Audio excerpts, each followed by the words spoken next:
Ladies and gentlemen, the entire production staff and technicians on Dragnet wish to thank the American Weekly and the television editors of the various newspapers which distribute the American Weekly for voting Dragnet the best mystery drama on television for 1951-1952. Our deepest thanks for this fine recognition. The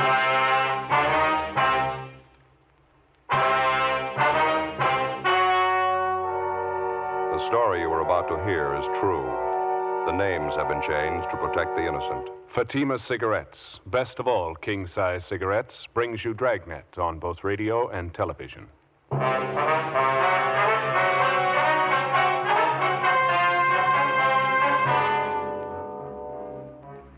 You're a detective sergeant.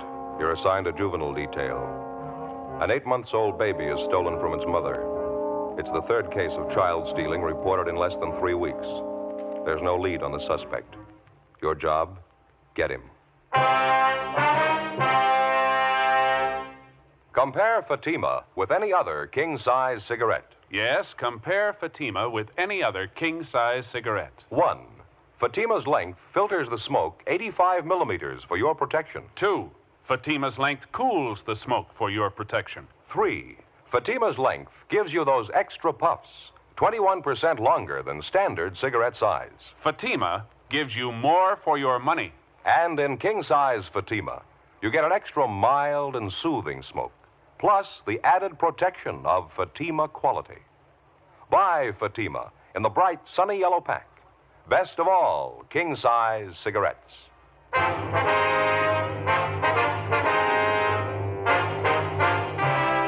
Dragnet, the documented drama of an actual crime. For the next 30 minutes, in cooperation with the Los Angeles Police Department, you will travel step by step on the side of the law through an actual case transcribed from official police files.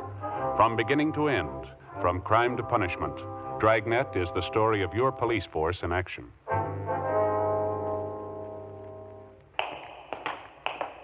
It was Wednesday, June 18th. It was warm in Los Angeles. We were working the day watch out of Juvenile Division. My partner's Frank Smith. The boss is Captain Stein. My name's Friday. It was 6:30 p.m. when we got back to 1335 Georgia Street, second floor, the squad room. Hi, been waiting for you. Hi, Captain. How's it going? Any sign of the baby? No, not yet. We're doing everything we can. We haven't got a lead to her name. Lousy thing. How's it stack up? Anything like the last 2 cases? Yeah, quite a bit. Same neighborhood, same general M.O. We checked with just about everybody in the vicinity. No one saw the baby taken. Happened about 10 o'clock this morning? 10:15. This Mrs. Donaldson drove down to the neighborhood shopping center to do her marketing. She had the baby in a bassinet in the back seat of her car. Baby boy, 8 months old. Mm-hmm. She pulled into the parking lot right behind the market, left the baby asleep in the car. She went in to do her shopping. When she came out, the baby was gone. How long was she in the market? She told us about 20 minutes. We talked to a half a dozen people who drove their cars in and out of the parking lot about that time. They couldn't help me. They didn't see anyone loitering around. How about delivery trucks? They usually unload supplies at the back door, don't they? Already checked on that. We talked to the driver of a bread truck. He was making a delivery about that time. He couldn't help us either. The mother, Mrs. Donaldson, she's the only one who came up with anything at all. It's not much, but it's better than nothing. Yeah. Well, when she parked her car and got out to go in the market, she noticed a woman sitting in the car parked next to hers. When she came back and found her baby was gone, she noticed that this woman's car was gone, too. Mrs. Donaldson described the woman for you? Yeah, she was middle-aged. She had gray hair. That's all she remembered. How about the car the woman was in? It was a green sedan. That's the only thing Mrs. Donaldson could tell us. She's not even sure of that. And there's no one else around the market that remembered the car, huh? Well, if there is, we haven't found him. We covered the whole neighborhood, Skipper. Talked to everybody we could. Got us nowhere. Smoke, Captain? Oh, thanks. You, Joe? Yeah, thank you. I got a light. Okay. Captain? No kickback yet on the broadcast. The old points you got out on the baby? No, nothing. Up to now, it's a carbon copy of the last 2 jobs. No suspect, no motive. Mrs. Donaldson can't think of any reason at all for it. No, not a one. Her husband's a teamster. They don't have much money. She couldn't think of any friend or relative who might possibly want to take their baby. The baby normal, in good health? Yeah, perfect. It's got me. This makes it about 1 a week. Just about. Martin baby was taken on the 5th. The Andrews baby was taken on the 12th. Both of them recovered in 24 hours. Nothing wrong with either of them. Sure doesn't make sense. Must be a psycho case of some kind. I think we can go along on that. This one happened near 8th and Dinehart, that right? Yeah, same neighborhood as the other two. About a 12-square-block area there. How about that lead you had on the old man out there? Did you exhaust that? Yeah, the old gardener? Mm-hmm. We double-checked him this afternoon. He wasn't anywhere near the market when the Donaldson baby was taken. How about the other 2 people you had your eye on? Either of them anywhere near the scene at the time? Neither one of them, Skipper. Both clear. How's it stand now? Well, we're doing everything possible. Dean Bergman went over the Donaldson car for prints. The bassinet, too. There's no word from him yet. Special detail from Metro Division still going over the neighborhood. Nothing from them either. No sign of any physical evidence, huh? I mean, besides any possible prints. No, nothing, Captain. The usual number of tips from people in the neighborhood. Checked on all of them. They went nowhere. Well, we've just about run the gamut on this thing. You have anything in mind? Well, Joe and I were kicking around an idea on the way back in. Figure it might be worth a try. I mean, providing we get the Donaldson case cleared. Yeah? Joe? Well, for one thing, we figure the neighborhood out there works in our favor. All 3 of the babies were taken in the same 12-square-block area. It's the strongest part of the M.O. that we got to work on. Now, if we get good enough coverage in that area out there, it might lead somewhere. What maybe. kind of coverage? Well, maybe a system of decoys, something to draw the suspect out at the right time, the right place. Makes sense. What have you got in mind? Well, Frank and I were figuring if we could round up half a dozen policewomen or so, let them work different points around the neighborhood and make it obvious that they're housewives. Yeah? Have each one of them with a baby carriage. Spot them at the shopping centers out there in that area. They leave the carriages outside the stores, go through the motions of doing their shopping, and cover each one of them. What do you do for bait? I think we can fake it, Skipper. Put a life-size doll in each of the carriages, keep it pretty well covered. Very chance it'll get us a nibble if we work it right. About half a dozen policewomen. That's what you figure? Yeah, I figured that ought to do it. Excuse me. Yeah.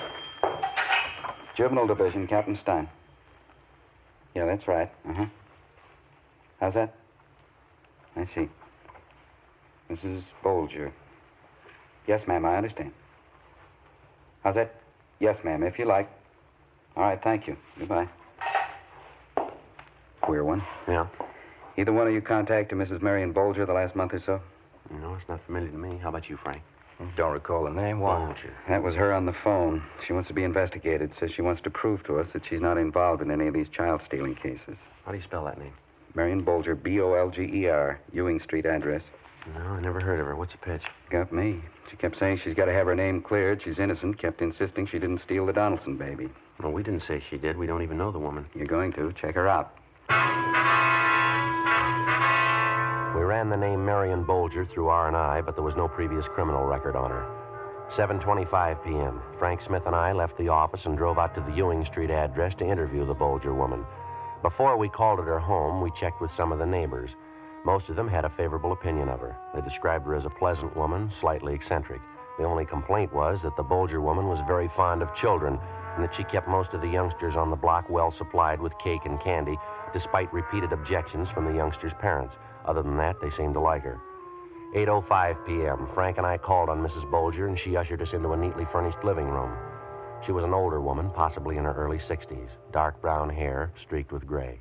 It's the honest truth, Sergeant. Anybody who really knows me would tell you I wouldn't do a thing like that. I love children. I want all of them to be happy. I wouldn't steal anybody's Just a baby. minute, Mrs. Bolger, please. Something we'd like to get straight. I don't care how it looks. I don't care what they say. I didn't do it. I didn't steal those other 2 babies. I didn't steal the Donaldson baby either. How'd you know the Donaldson baby was missing, ma'am? It just happened this morning. The evening paper. The whole story's in there. It's the first I knew about it, so help me when I got my evening paper. Please, Sergeant, you got to believe me. All right, now try to take it easy, ma'am. What gives you the idea that we're accusing you of taking those babies? Well, you haven't yet. Not in so many words. You're thinking about it, though. I know that. You've been told. How do you mean, told what? You know what I mean. All those stories going around about me. Just because I like children, because I enjoy them, I understand them. Just because of that, they try to make me out a witch or something, trying to say I took those poor little babies. All right, just a minute, ma'am. Who said you took the babies? Down at the store this afternoon. I heard them. That grocery clerk and that silly Mrs. Murdoch. They laughed about it. Tried to make out there's only fooling. Well, I knew better. They weren't fooling. They meant it. Accusing me of such a terrible thing. I just don't know when I've been so upset. Well, now, what grounds would they have for saying anything like that, ma'am? I mean, even if they were fooling. Only because I love children, that's all. People in the neighborhood are the same way. They don't like me. They go around saying things about me.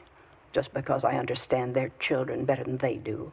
Just because I know how to treat children. No, I think you got it wrong, Mrs. Bolger. The only complaint your neighbors have is that you treat children too well. A little too much candy, huh? Well, nothing wrong with giving a child candy.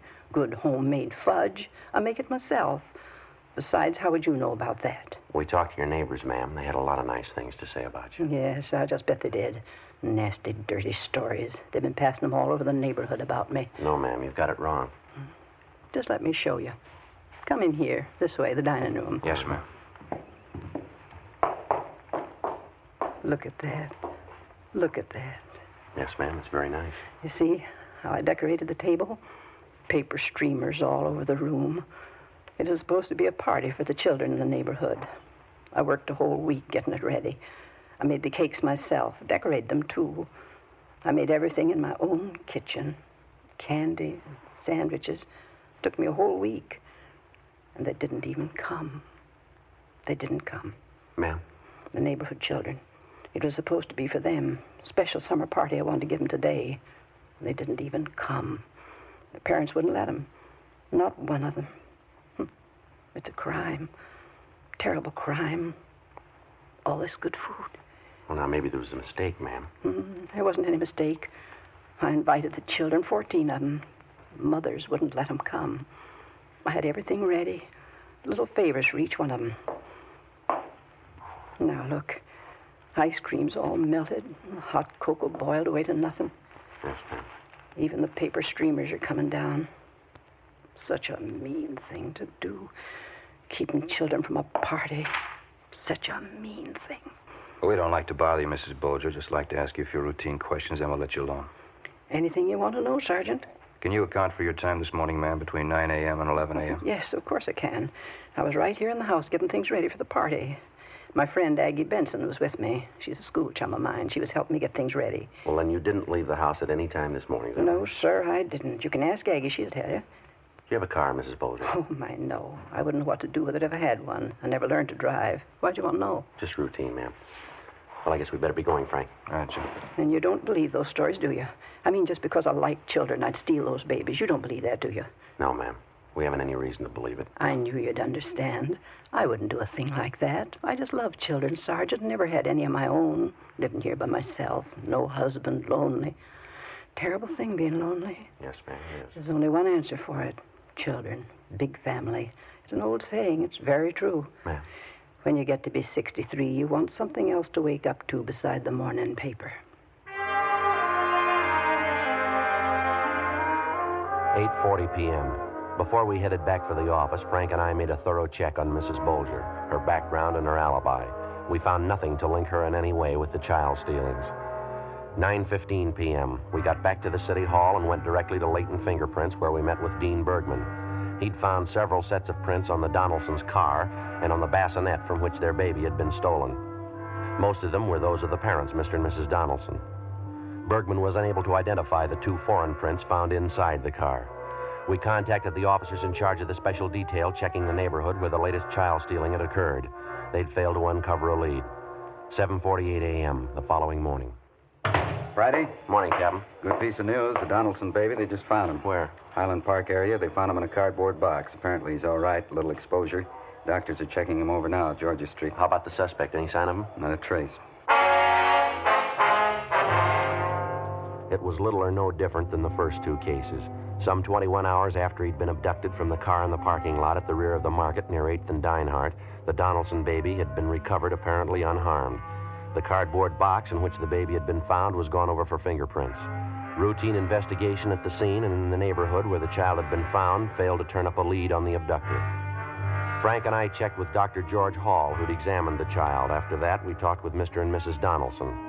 The details of the case coincided almost point for point with the first 2 abductions.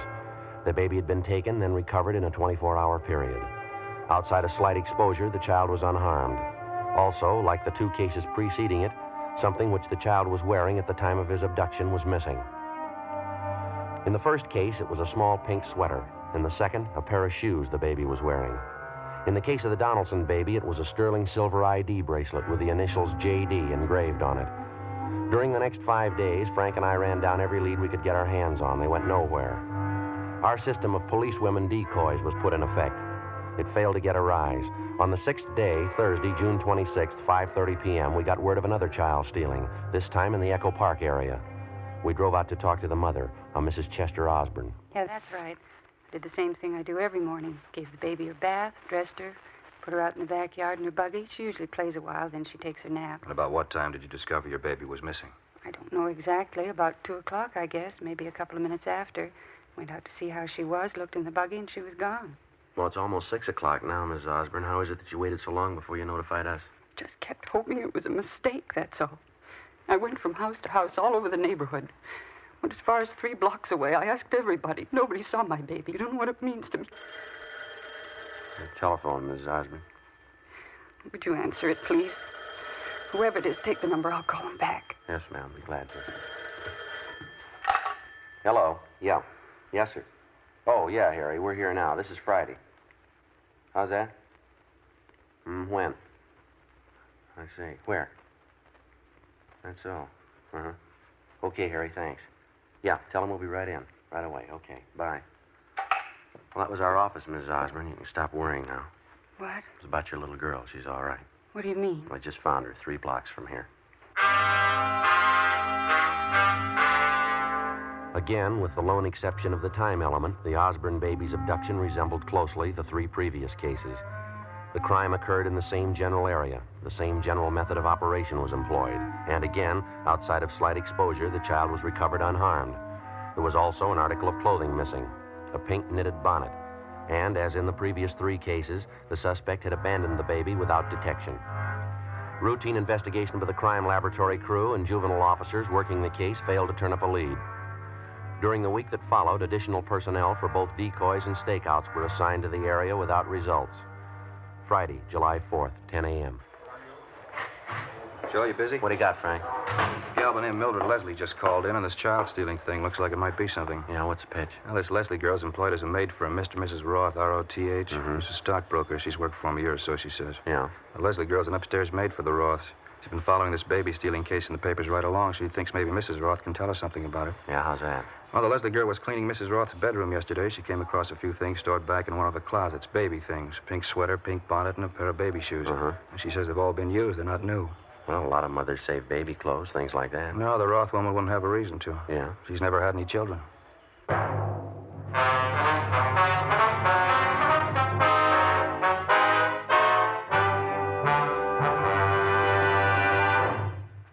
You are listening to Dragnet, authentic stories of your police force in action. The only way you can prove to yourself that Fatima is the best of all king-size cigarettes is to compare them with the brand you've been smoking. Yes, compare Fatima with any other king-size cigarette. 1. Fatima's length filters the smoke 85 millimeters for your protection. 2. Fatima's length cools the smoke for your protection. 3. Fatima's length gives you those extra puffs, 21% longer than standard cigarette size. Your money back plus postage if you're not convinced Fatima is better than your present king-size cigarette. Just return the pack and the unsmoked Fatimas by August 1st, 1952. Fatima, Box 37, New York 1. More and more of your friends are switching to king-size Fatimas every day. Compare them yourself tomorrow. Buy Fatima in the bright, sunny yellow pack and enjoy the added protection of Fatima quality.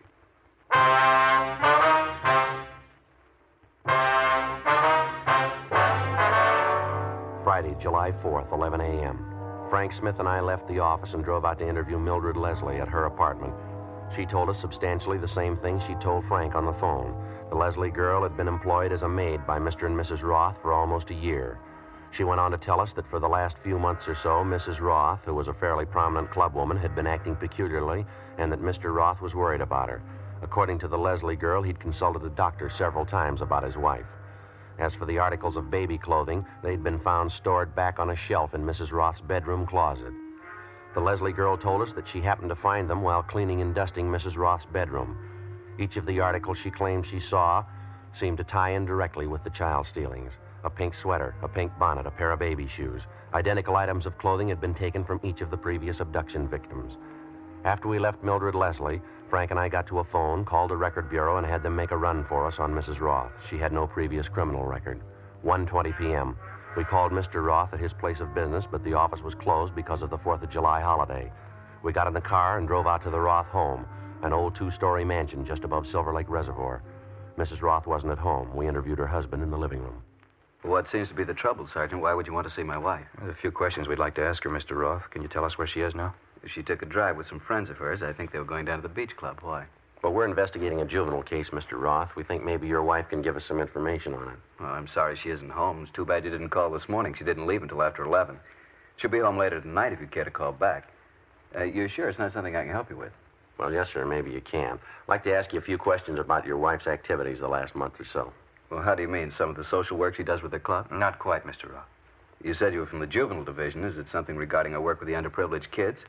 Her club does quite a bit of that, you know. Afraid I don't know too much about it, though. No, sir, it's not that. Well, I don't think I understand. What is it about? Mr. Roth, we want you to understand that this is merely a routine investigation. We don't want to offend you in any way, but we have some information that we've got to check out. What do you mean? What kind of information? Well, there's been a series of child stealing cases the last month or so. We're the investigating officers on it. Maybe you read about them in the papers? Yes, I have, but what would my wife have to do with that? You think she has some information for you? She didn't say anything about it to me. Yes, sir. I think she can help us quite a bit. I don't know exactly when she'll be home. I don't have any place to contact her. I do know the club's taking a group of children to the Coliseum tonight, the big 4th of July fireworks display, you know. Yes, I see. I'm going to meet my wife there tonight. Maybe I could give her a message for you, tell her to contact you. All right, fine, Mr. Roth. There is something that you can do for us right now, though. Yes? Would you take us up to your wife's room? I'd like to have a look at it. Take you to her room? I don't understand. What for? Well, like we told you before, sir, it's a routine investigation. I think if you take us to your wife's room, I think we can clear the whole thing up now. It probably won't be necessary to bother you tonight. Well, I certainly don't understand, but come along if you like. Doris's room is right at the head of the stairs. Thank you. Certainly has me baffled. What would there be about Doris's room? It has to be investigated. We don't know that there is anything, sir. Just appreciate your cooperation. Not at all. We haven't anything to hide. Here we are. This is her room. Now, what is it you're looking for? And that's the bedroom closet, is it? Yes, that's right. Like to look at it if we could? Certainly. Go right ahead. All right. There's a shelf up there, Joe. Can you reach it all right? Yeah, I think so. What is it? What are you looking for? All right, here you go, Frank. Yeah. Pink bonnet, pink sweater. That's it. Here's the baby shoes. The ID bracelet. Yeah, initials JD. Not much doubt. Yeah. Baby clothes. Bracelet. Never seen them around here. How'd you know they were here? Well, we weren't sure that they were. But I've never seen them before. What are they doing in Doris's room? Why would she have them? I have to talk to her about this. Yes, sir, so do we. After finding the evidence in his wife's bedroom closet, we continued to interview Mr. Roth. We briefed him on the details of the case and explained about the articles of baby clothing. He was very cooperative, but he found it hard to believe that his wife was responsible for the abduction of the babies. He told us that early in their marriage, his wife did have a child which died shortly after birth. Complications left her unable to have any more children. When she found out about this, it resulted in Mrs. Roth having a nervous breakdown, but apparently she recovered completely. Roth went on to tell us that his wife was very fond of children and that she devoted a great deal of time to social work, caring for underprivileged children. He also told us that during the past month, with the recurrence of her nervous condition, she'd been under a doctor's care. Shortly after 8 o'clock that night, along with Mr. Roth, we drove to the Coliseum, where crowds of people were gathering for the annual July 4th fireworks display. Roth pointed out his wife. We went over and he introduced us. These officers would like to talk to us, honey. Let's step over here. Well, I can't leave the children alone. Can't we talk later? No, honey, it's pretty important. I think you better talk to them now. Well, all right. If you say so, you'll have to stay and watch the children, though. They'll be all right. We can keep an eye on them from over there. No, I can't leave them alone. You'll have to stay. Well, all right. Ma'am, I wonder if you step over here, please. Yes, all right. This ought to be all right here. Beautiful night tonight, isn't it? Children just love these things. I think they're just about ready to start the show. Yes. Just look at that. The colors. Isn't that gorgeous? Yes, ma'am. We'd like to drive you and your husband downtown to Juvenile Division. We'd like to talk to you. What do you mean? I can't leave now. I have these children with me. What did you want to see me about? What's the trouble? I think you know why we're here, Mrs. Roth. I don't. Why do you want to talk to me? Well, we can start here, ma'am. We were at your home this afternoon. Your husband showed us your bedroom, the closet. We found the things up on the top shelf. What? The baby clothes, the bracelet. Oh, beautiful. Just beautiful. How about it, Mrs. Roth? You want to come along downtown? Just baby clothes. Had them in my closet. It doesn't mean anything. I'm afraid you're wrong. It means a good deal, ma'am. You know that. Yes. All right. Would you want to tell us about it, Ms. Roth? Ms. Roth? Where do I start? There's no beginning. Just started. I couldn't help myself. What can I say? You just tell us what happened. Start any place. My baby died. Then they said I couldn't have any more. Guess it started then. I told my husband, told the doctor, too. They didn't understand. Nobody understands. It's all I wanted. My children, my own children. How about the Martin baby, Mrs. Roth? The first one you took. How'd that happen?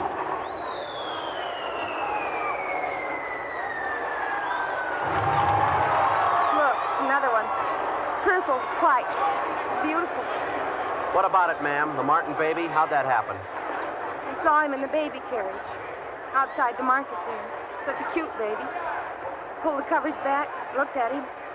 I didn't think I was going to steal him. After I looked at him, I just wanted to hold him. Hold him close, so I picked him up. You understand, don't you? Yes, ma'am. He was such a sweet baby. Could have been mine. I kept on holding him. Then I started to put him down, back in his carriage. I couldn't. What do you mean, ma'am? I couldn't put the baby down. It was just like mine. It was mine. I can't explain it. I took the blanket from the buggy. I put it around him. I walked away. Nobody knew. It was my baby. Yes, ma'am. Would you go on? Oh, my head. Terrible headache. It's so hard to tell you. I couldn't even tell my husband. I lied.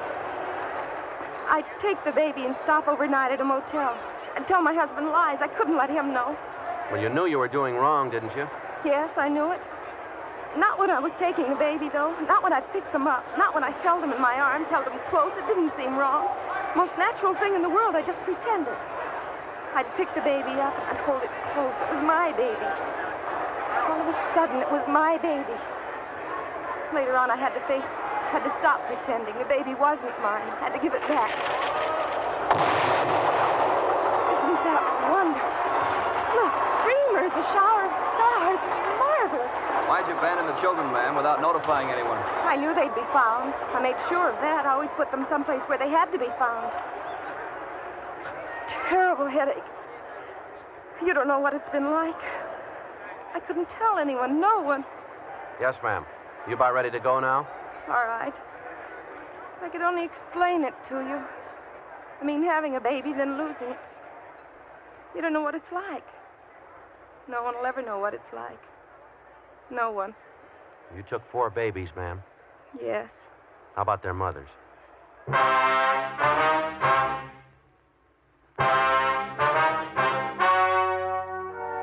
The story you have just heard was true.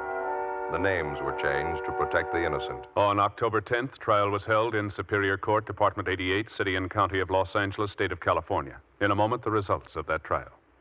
Now, here is our star, Jack Webb. Thank you, George Fenneman. Friends, I believe all of us are willing to take practical advice. That's why I like to make it plain that I want you to compare Fatima with the king-size cigarette you've been smoking. I know that's the tried, practical way thousands have convinced themselves Fatima is the best of all king-size cigarettes. You'll find Fatima gives you more for your money, an extra mild, soothing smoke, plus the added protection of Fatima quality. Tomorrow, get Fatima in the bright, sunny yellow pack. Best of all king-size cigarettes.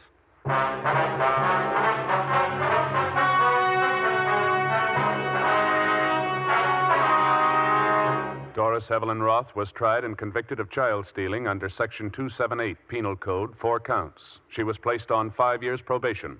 One of the terms of probation required that she would be under strict supervision of a competent psychiatrist.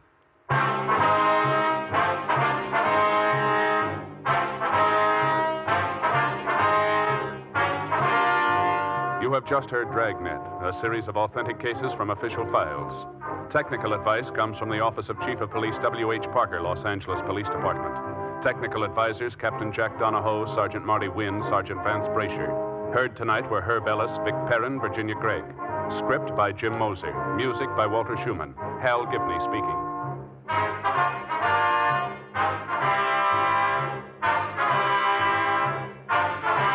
King-size Fatima, made with the same people who make popular Chesterfield cigarettes, has brought you Dragnet, transcribed from Los Angeles.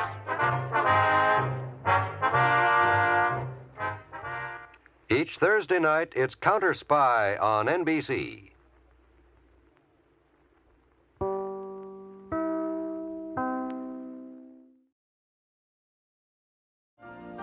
You've been listening to the OTR Gold Network. Find more classic radio at otrgold.com.